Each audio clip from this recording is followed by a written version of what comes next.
Yo quiero empezar por hacer esta reflexión.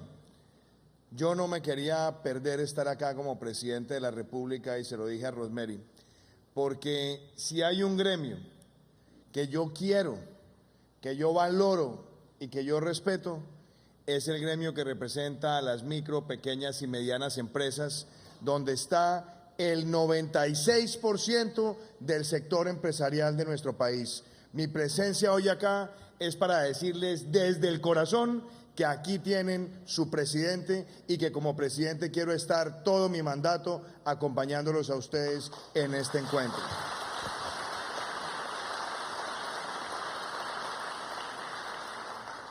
Yo le decía a Rosemary, ¿hace cuánto no venía el presidente a este encuentro? Me decía 4 o 5 años. Realmente es inexplicable, porque la MIPYME en nuestro país es el símbolo del heroísmo nacional. ¿Y por qué lo digo? Porque históricamente en nuestro país, quienes empiezan una micro o una pequeña empresa, son las personas que están arriesgando, apostando, innovando, creando, para generarle bienestar a muchísimas personas a través del empleo que se genera. No en vano, es el mayor sector generador de empleo en nuestro país. Y no en vano, es uno de los sectores que muchas veces ha sido abandonado, porque se trata de mirar al sector empresarial bajo una sola dimensión y con un solo criterio. Y eso es lo que yo quiero plantearles a ustedes hoy. Yo siempre he creído que muchos países sufren de lo que yo llamo la trampa histórica de las MIPYMES. ¿Cuál es la trampa histórica? Que se trata de ver al sector empresarial con un solo criterio, como si todas las empresas fueran iguales, sin importar su tamaño, sin importar la fase de expansión. Y mi mayor crítica durante los últimos años, cuando fui senador, y Rosemary sabe que como senador estuve siempre muy atento del sector, formulando debates y políticas, planteando además soluciones, siempre dije que lo peor que le podía pasar a la MIPYME era tener un Estado que quiere gastar más, y gastar más siempre a costa de ponerle más carga tributaria al sector empresarial, que particularmente siempre golpeaba a la MIPYME. Cuando yo aspiré a la presidencia, hicimos un análisis y encontrábamos con que las tasas efectivas de tributación para la micro, pequeña y mediana empresa, dependiendo de sectores, podía fluctuar entre el 60 y el 80% o más. Y a eso me refería sumando los impuestos nacionales con algunos impuestos locales, y claramente si seguíamos por esa senda, el país lo que iba a tener era una pérdida de estímulo a la inversión, y cada vez que se grava más a una MIPYME, lo que nosotros estamos viendo es menor contratación, menor inversión, pérdidas de competitividad y pérdidas de productividad. De ahí que la propuesta siempre se centró en que nosotros teníamos que lograr dos cosas. Por un lado, bajarle la carga efectiva de tributación a los generadores de empleo, a la micro, a la pequeña, a la mediana y a la gran empresa, bajarle la carga, pero bajársela para incentivar la inversión y que esa inversión nos trajera rápidamente crecimiento. Y por otro lado, tener un Estado capaz de guiar el manejo de la política fiscal con mejor y mayor responsabilidad, reducir el déficit y darle certidumbre al sector. Esa era la lógica argumental. A eso le quiero sumar otras tragedias que hacían parte de esa trampa. Los trámites. Las empresas que más sufren los trámites, y sobre todo los trámites estatales, son las MIPYME. Porque los trámites estatales se convierten en una especie de carga tributaria adicional, o en tiempos, o en dinero, o sencillamente convirtiendo el tiempo en dinero, que es perfectamente convertible cuando ustedes tienen que destinar X número de horas a llenar trámites de una multiplicidad de agencias. o tener que pasar por una multiplicidad de sellos para poder adelantar el mismo trámite o un solo trámite. Eso también me llevaba a mí a plantear la urgente necesidad de tener una campaña para eliminar, racionalizar y digitalizar los trámites. Y otra que era todavía más sensible. ¿Por qué en Colombia hay tanta informalidad laboral?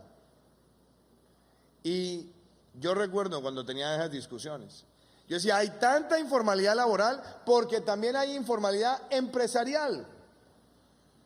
Tenemos más del 60%, bueno, cuando empezó el gobierno, más del 60% de los negocios en el país no tenían registro único tributario y no tenían registro mercantil. Y entonces uno se pregunta, ¿pero por qué?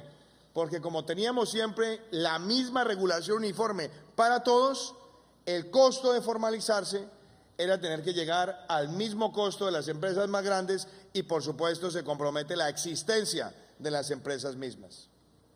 Por eso la preocupación era plantearle al país una solución sobre la base de poder diferenciar la carga tributaria según el tamaño de las empresas, permitiendo que las empresas se expandieran y se expandieran conforme a un crecimiento sano que es en inversión y en generación de puestos de trabajo.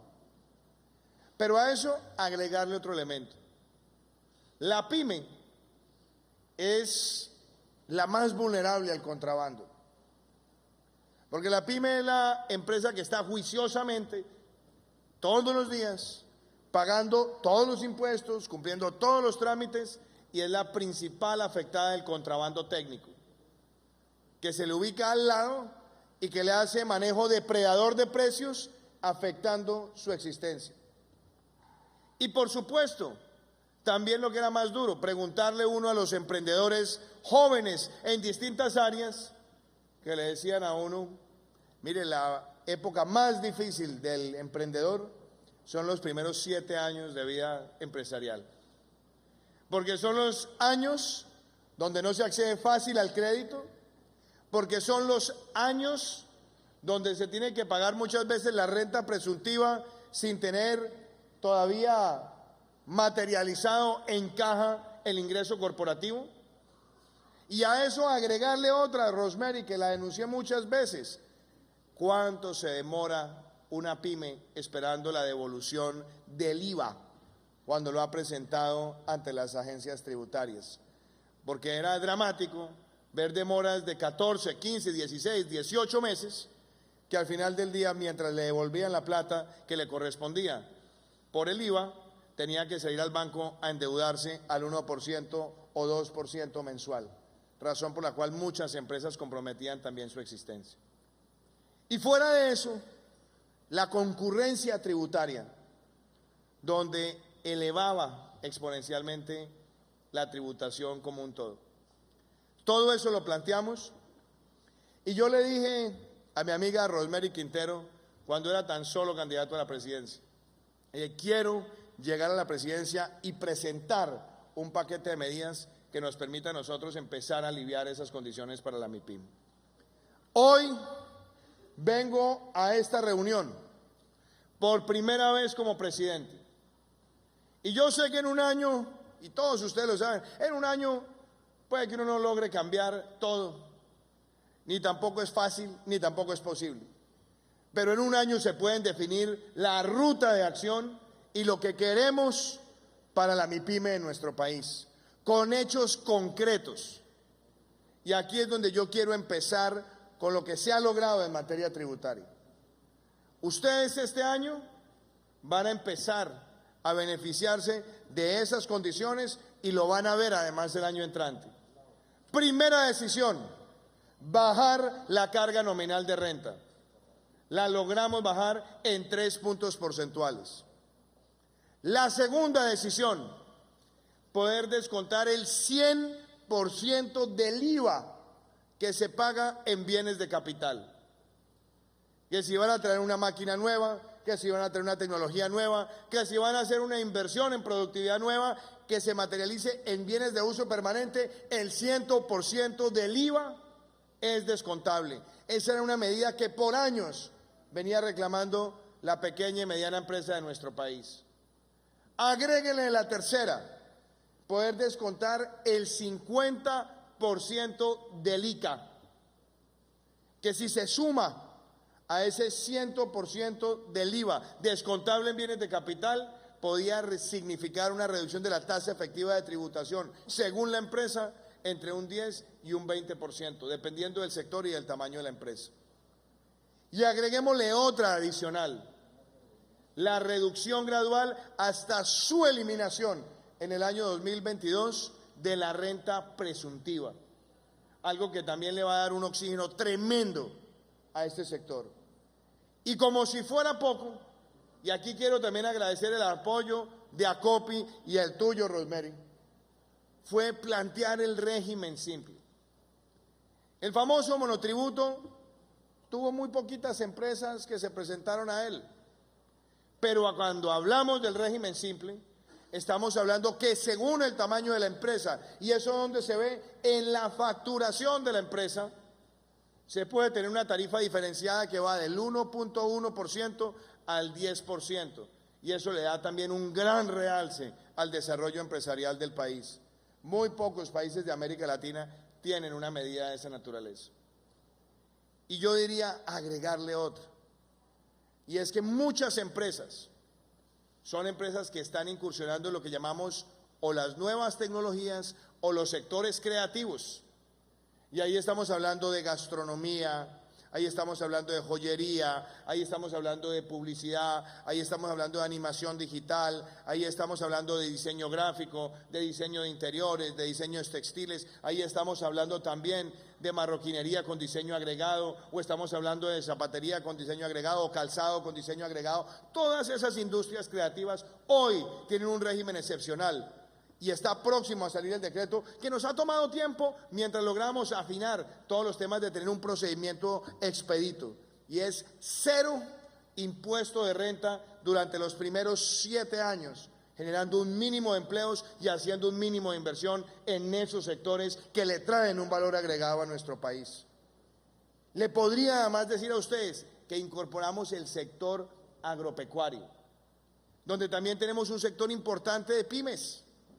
Y la idea es tener 0 impuesto de renta durante los primeros 10 años, también con un mínimo de puestos de trabajo y un mínimo de inversión. Esas medidas las logramos con la Ley de Reactivación Económica y hoy se los quiero decir, fueron pensadas para la pyme colombiana, y como presidente quiero trabajar con ACOPI para que esas medidas sean sentidas por ustedes en el día a día y en la generación de bienestar, porque esas medidas son las que le van a permitir a la pyme colombiana seguir esa ruta hacia tener el crecimiento deseado, y que eso nos ayude también a jalar el crecimiento agregado de nuestra economía, apreciados amigos.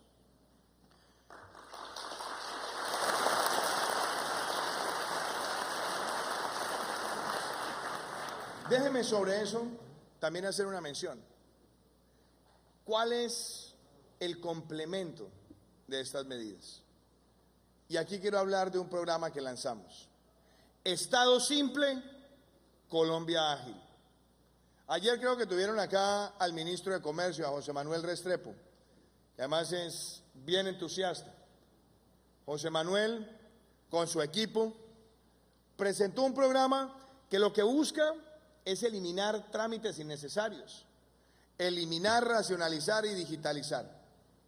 En lo que va corrido el gobierno ya superamos los 1.200 trámites y queremos seguir avanzando. Algunos se han hecho en el INVIMA, otros se han hecho en el ICA, otros se han hecho en el Ministerio de las TIC, otros en el Ministerio de Educación. Hemos ido casi que ministerio por ministerio. Pero lo que yo espero con la Junta Directiva de ACOPI, Rosemary, es que todo el sector de la MIPYME nos pueda ayudar a identificar ¿cuáles son esos trámites adicionales que debemos nosotros digitalizar, racional o eliminar, que permitan mejorar la productividad, el desempeño y el crecimiento de este sector? Y casi que yo diría, pongamos esa hoja de ruta. Cuando tengamos esta reunión con la Junta Directiva, yo quisiera que de una vez ACOPI nos llevara una lista para nosotros poder hacer esas intervenciones precisas. Porque lo que hemos visto es que las intervenciones, cuando se hacen pensando en productividad, sí que están trayendo beneficios. Desde trámites que no se necesitan hasta trámites que generan un gran riesgo de corrupción porque tienen una alta discrecionalidad de algunos funcionarios o porque sencillamente caen en monopolios de información.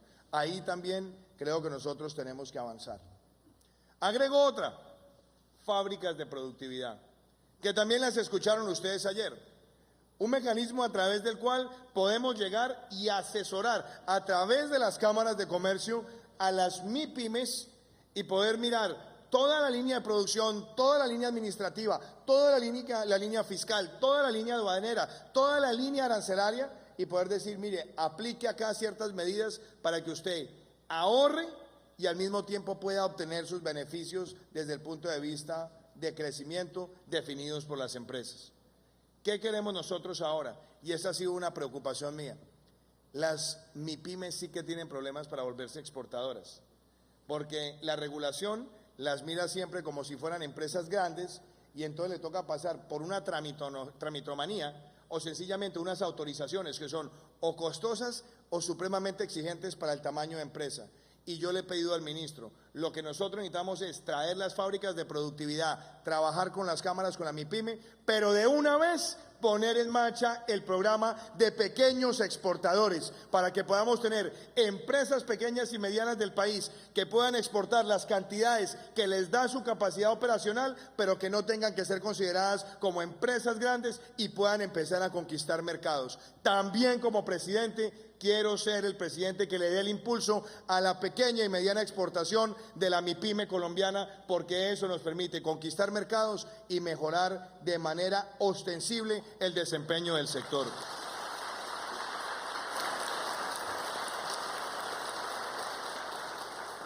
Formalización. Lanzamos la primera política pública en un año con un documento COMPES de formalización empresarial. ¿Por qué? Porque queremos con todas estas medidas ir llevando a las empresas a que adelanten ese proceso. Pero eso no pasa fácil, ni pasa de un día para otro, porque eso también tiene que ser acompañado de otras medidas. ¿Como cuáles? Una que yo quiero destacar hoy, el piso mínimo social, que eso sí que lo hablamos, Rosemary y Antonio, lo hablamos muchas veces.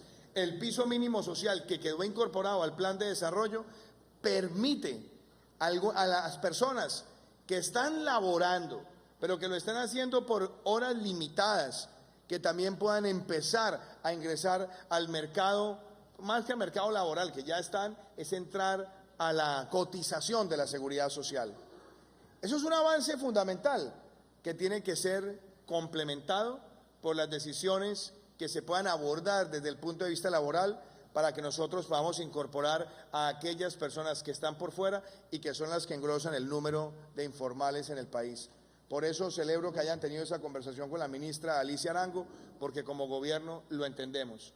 Y por supuesto, hay discusiones que ustedes han planteado de estabilidad reforzada y otras que también son quizás más profundas, también que tienen que ver con las incapacidades, porque se trata de darle las garantías a los trabajadores, pero también cuando uno mira los antecedentes en el tiempo, muchas veces se han asignado incapacidades por parte de EPS que las asignan irresponsablemente porque saben que los primeros 2 días las paga directamente el empleador y no le han puesto el suficiente rigor. Yo creo que hay que buscar el debido balance entre la protección y el acompañamiento del trabajador, pero también el sano escrutinio para que esas horas no terminen afectando el desarrollo de la pequeña y mediana empresa como gran empleador de nuestro país. Y lo digo porque cuando uno mira el número de días de incapacidad al año en Colombia, pues son realmente preocupantes y una gran mayoría de esas incapacidades coinciden con días que no tienen una explicación clara y que si nosotros tuviéramos una información con mayor trazabilidad y con mejor seguimiento, nos permitiría consolidar la protección del trabajador con también mantener vivo el espíritu de desarrollo de la pequeña y mediana empresa donde se concentra la mayoría del empleo. Un tema que los quiero invitar a soñar, y permítanme que se los diga. Hay una de las leyes que logré impulsar como senador de la República que se llama la Ley de las Empresas BIC, Empresas de Beneficio e Interés Colectivo. ¿Qué quiero decir con empresas BIC? No tienen que cambiar nada desde el punto de vista societario. sencillamente, voluntariamente, adoptar una serie de prácticas para posicionar la marca empresarial con un consumidor que es cada vez más consciente y que reclama más de las empresas, porque ya no estamos hablando de simplemente alguien que adquiere bienes y servicios, sino un consumidor que también quiere militar en las marcas, porque entiende que las marcas tienen también unos valores y principios en materia ambiental y social con los cuales se quiere identificar. Ese sello de Empresas BIC está hoy disponible. Las empresas lo pueden adoptar directamente ante la Superintendencia de Sociedades o inclusive a través de las cámaras de comercio, y lo que se busca es que voluntariamente se acompañen unos estándares laborales y sociales y ambientales que le den a la compañía también el plus, la adición en su valor de decir: estas son las prácticas que nosotros tenemos. Vamos a sacar en los próximos días el decreto que reglamenta las empresas BIC, pero adicionalmente en Colombia Compra Eficiente vamos a introducir también incentivos para esas pequeñas y medianas empresas que adopten ese sello, para que eso también les pueda dar puntajes adicionales y de pronto también beneficios en materia de capacitación y de promoción. Este es un movimiento que crece en el mundo y yo lo que quiero es que ustedes lo puedan conocer y que a través de las cámaras de comercio también podamos dar esa capacitación para que tengamos un desarrollo de la MIPYME más consciente con los retos sociales y ambientales del siglo XXI. Impulsa. Queremos con el Fondo Impulsa abrir no solamente líneas de incubación, sino de aceleración y promoción. Y ahí yo quiero que ACOPI también se vincule a algo que vamos a denominar el ecosistema de emprendimiento Se Emprende. Vamos a tener cerca de 22 nodos en todo el país. Vamos a abrir los primeros en este próximo trimestre en la ciudad de Bogotá, Medellín y Cali, y la idea es tener ahí fondos de capital que aportan a las empresas, que apoyan empresas, que capitalizan en empresas, que tengamos a las agencias de cooperación internacional, que tengamos también aceleradoras, programas de capacitación con universidades, pero todo pensando en esas pymes emergentes y las pymes que están en primera etapa para que tengan la capacitación y el acompañamiento y eso les ayude a crecer. Financiamiento. Ahí es donde nosotros tenemos un reto y es un reto grande. Pero yo le he pedido, por ejemplo, a Bancoldex que habilite líneas de financiamiento también para la pyme que sean fáciles, con buenas tasas y, óiganse bien, con mejores plazos. De ahí que nosotros lanzamos los bonos naranja para las industrias creativas a finales del año 2018, colocamos cerca de 400.000 millones de pesos y ya prácticamente se asignó toda la línea de los bonos naranja a más de 3.000 empresas en el país. Ahora lo que queremos es poder seguir llegando con esos instrumentos hacia las empresas en los territorios, escogiendo, por supuesto, los sectores que se puedan beneficiar de manera más rápida. Pactos por el crecimiento, ya lo mencioné, lo mencionó Rosemary, están estos acuerdos y yo quiero que también se materialice el pacto por la pyme. Un pacto donde tratemos de mirar algunos de esos elementos transversales, independientemente de lo que podamos hacer sector por sector. Agricultura por contrato, un tema que hoy lo planteaba en Ovejas Sucre. La agricultura por contrato es la salvación, sobre todo de la pyme rural.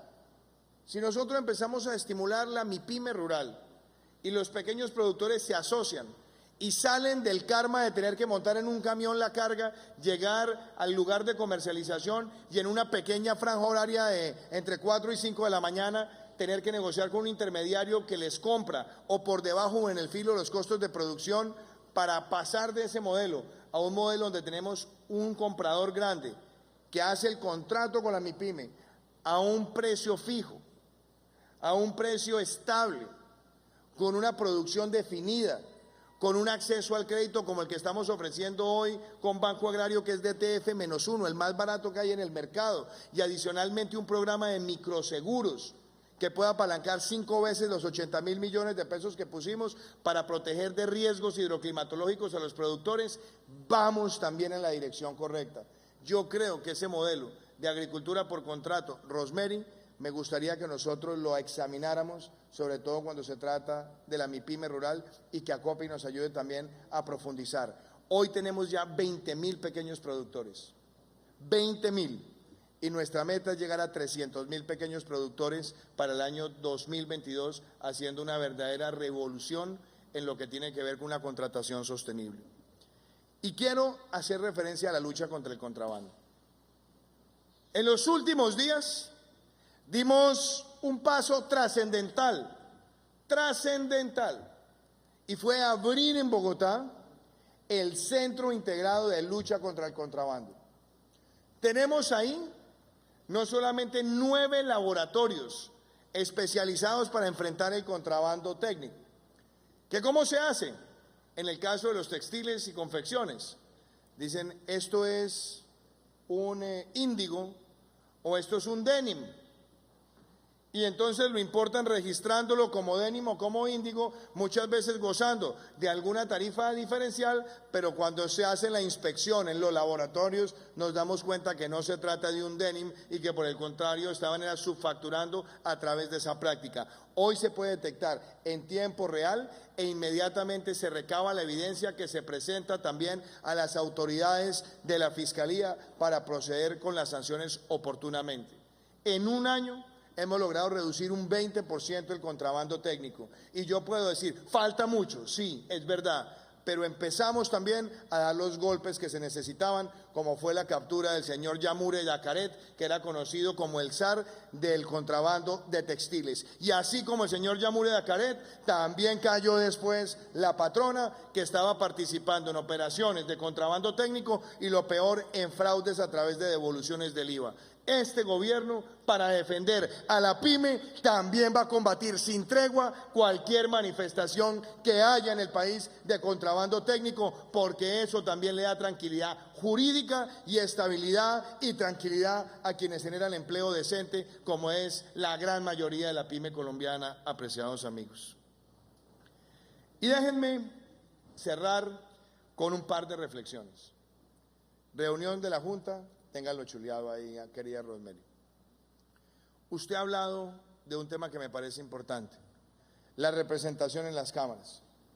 Yo he ido nombrando los representantes nuestros, muchos ya están nombrados, yo diría en la gran mayoría, pero que sirva esto para proponerle a la doctora María Paula Correa, secretaria general de la Presidencia, que está hoy acá, que en las distintas ciudades y departamentos, con el apoyo de ACOPI, logremos que los miembros de Junta de Cámaras que representan al Gobierno Nacional vayan teniendo también sus reuniones seccionales, departamentales, con los representantes de ACOPI.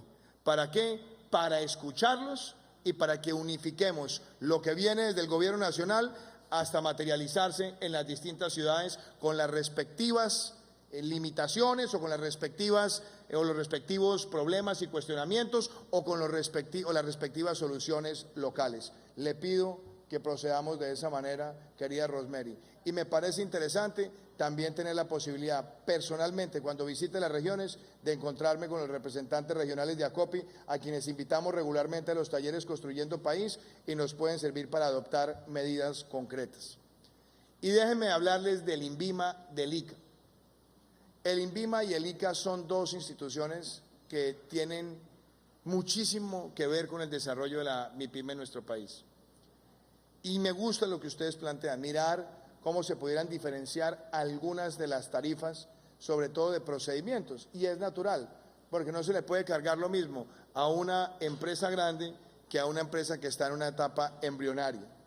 Que si se puede hacer en todos los trámites, sería irresponsable de mi parte decirles acá, sí. Lo que me parece importante es que definamos ya, si tienen un documento técnico por parte de ACOPI, estoy dispuesto a revisarlo y a que adoptemos medidas, porque también creo que si empezamos a flexibilizar muchas de esas tarifas, también puede servir para que tengamos una mayor formalización empresarial. Así que ese punto que usted resaltaba, también quiero traerlo a la agenda de gobierno, doctora Rosemary. Y mi último comentario a todos ustedes. Todo lo que les he dicho hace parte de una agenda de país. Y yo quiero ponerme ahora un poco más filosófico de por qué la importancia de la pyme en una sociedad. Lo peor que le puede pasar a un país es caer prisionero de la demagogia. Aquí, Muy cerquita de donde estamos, hemos visto a nuestros hermanos y hermanas venezolanas ver una dictadura que acabó con el aparato productivo. Esta mañana miraba lo penoso que es ver que el salario mínimo en Venezuela son $2. Ese es el símbolo de la pauperización que trajo la dictadura en Venezuela.